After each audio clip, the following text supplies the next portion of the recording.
교과책에 밑줄 치는 내 남자와 함께하는 교과를 토의하는 시간 15분 교토시 시작합니다.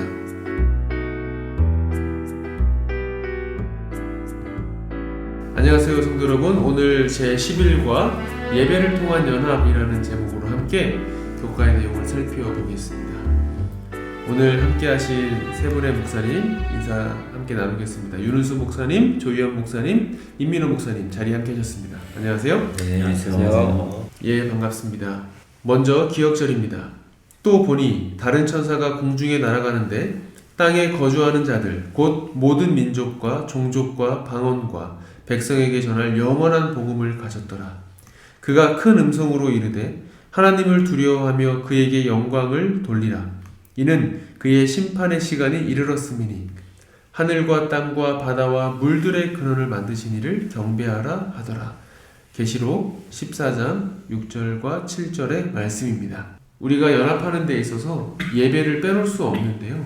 요즘 이렇게 우리 어린 친구들이나 또 청소년들이 팬십이라고 해야 될까요? 그런 좀 문화를 보면 운동선수나 연예인 또는 어떤 사람들을 또는 어떤 물건들을 이렇게 신격화하는 예들을 좀 볼 수 있는데요. 어떤 경우들이 좀 있나요?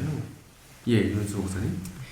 예, 여러분들도 유재석이라는 이름은 다 아실 것입니다. 그 대한민국 국민 MC라고 불리는 사람인데요. 예. 그 MC를 잘 보고 또 방송 진행을 잘한다고 해서 요새 유재석이랑 하나님이라는 단어를 이제 조합을 해서 윤우님 이렇게 부르는 것을 들어보셨을 것입니다. 장난인 것 같지만 우리 재림교회 청소년들 저희들은 이런 용어에 대해서 분명히 명확하게 우리가 구분을 해야 된다라고 생각을 합니다. 예, 그렇죠. 또 어떤 예들이 또 있을까요? 예, 조희연 목사님. 예, 요즘 많은 사람들이 스포츠에 열광하고 또 많은 사람들이 야구를 특별히 좋아하는데요. 예.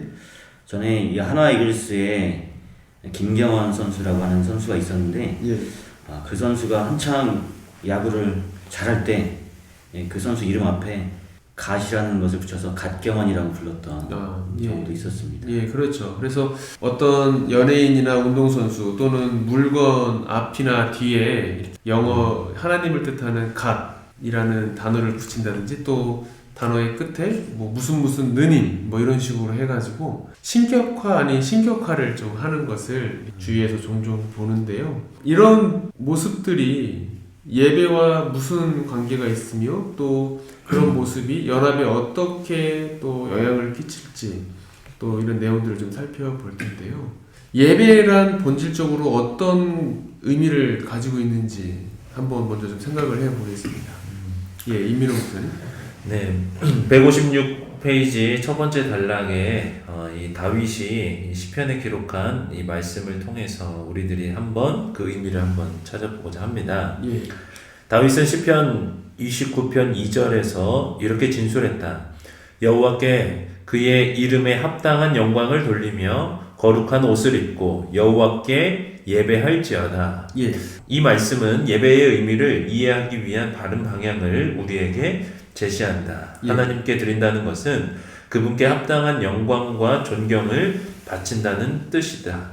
뭐 예배라는 의미 자체가 우리가 경배 뭐 이런 의미가 담겨져 있는데 우리 그리스도인들은 하나님께만 이러한 것들을 해야 된다는 것이죠. 구별하고. 그렇죠. 예. 예배의 대상 또 방향이 오직 하나님 여호와 하나님께만 향해야 된다는 것이죠. 또요. 예, 윤은수 목사님. 예, 156페이지 세 번째 단락에 예배에 대한 설명을 소개해 드리겠습니다. 하늘 보좌가 있는 곳에서 장엄한 예배의 경관이 펼쳐진다. 그곳에서 예수님은 하나님의 어린 양과 세상의 구주로 소개된다. 세상이 하나님께서 이루신 일들로 인하여 그분께 경외와 감사의 언어로 반응할 때 예배는 이루어진다. 즉 예배란 하나님의 창조와 구원에 감사하는 피조물의 반응이다 라고 예배에 대해서 설명해주고 있습니다. 예. 또요? 예, 조희연 목사님. 예, 윤은수 목사님이 말씀해 주셨지만 아주 간결하게 교훈의 말씀에서 다시 한번 이렇게 설명하고 있는데요. 예배는 하나님의 창조와 구원에 대한 피조물들의 반응이다. 우리는 그리스도께서 우리를 위해 행하신 일들로 인하여 감사와 경외심으로 예배해야 한다라고 설명하고 있습니다. 예, 감사합니다. 이것이 바로 예배의 본질이죠.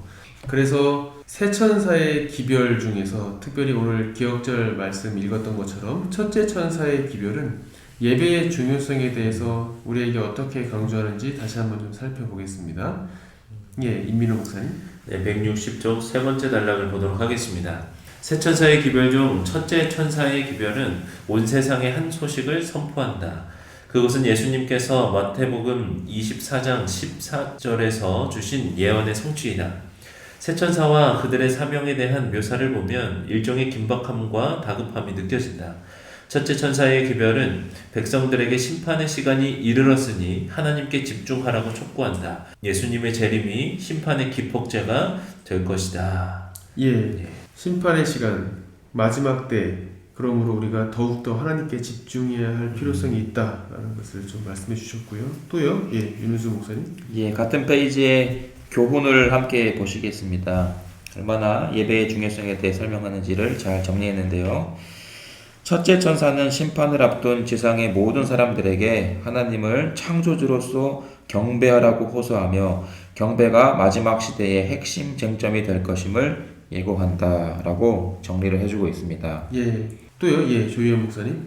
예, 161페이지 영감의 교훈에 구별됨의 증거라는 제목으로 이 교회 지원에 있는 말씀을 주셨는데요. 예. 하나님을 경배하는 자들은 넷째 계명에 대한 그들의 관심에 의하여 특별히 구별될 것이다. 왜냐하면 이 계명은 하나님의 창조의 능력에 대한 표가 되고 그분께서 사람에게 존경과 경의를 요구하시는 증거가 되기 때문이다. 악인들은 창조주의 기념일을 파괴하고 로마교회의 제도를 높이고자 하는 그들의 노력으로 구별될 것이다 라고 예배의 중요성에 대해 설명하고 있습니다. 예.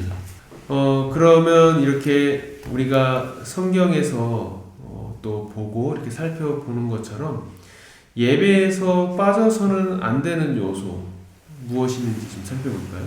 예, 임민호 목사님. 네, 162쪽 첫 번째 단락을 보도록 하겠습니다. 초창기부터 기독교 예배의 핵심적인 특징은 사도들이 가르친 하나님의 말씀에 대한 연구였다. 초기 그리스도인들은 성경이 메시아이신 예수님에 대해 어떻게 설명하고 있는지를 성실하게 연구하였다. 그들은 또한 꾸준하게 친교를 나누며 하나님이 그들에게 주신 은혜를 공유하고 그분과 영적으로 동행하도록 서로를 격려했다. 그들은 말씀 속에서 거룩한 진리들을 찾았고 그것들을 세상에 전할 기별의 토대로 삼았다. 전 이 부분을 보면서 굉장히 반성을 하게 되는데요. 예.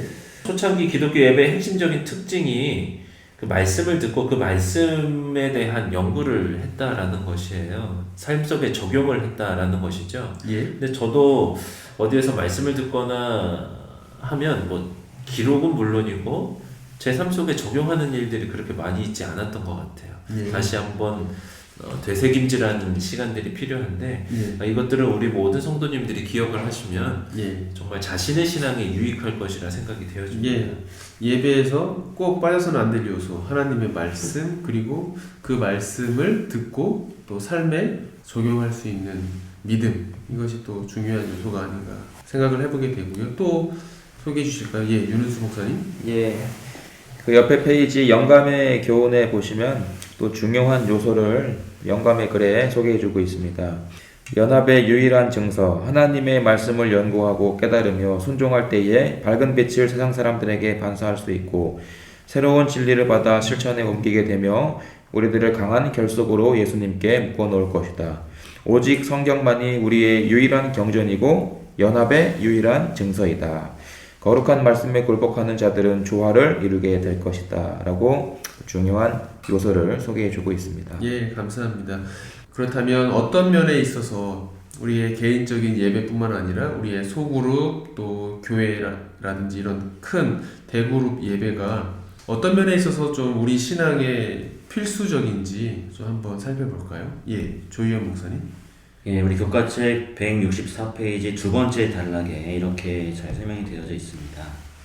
초기 그리스도인들은 예수님의 삶과 봉사의 의미를 추억하는 데 시간을 할애하며 친교의 식사 시간에 그것에 관해 대화하기를 즐겼다.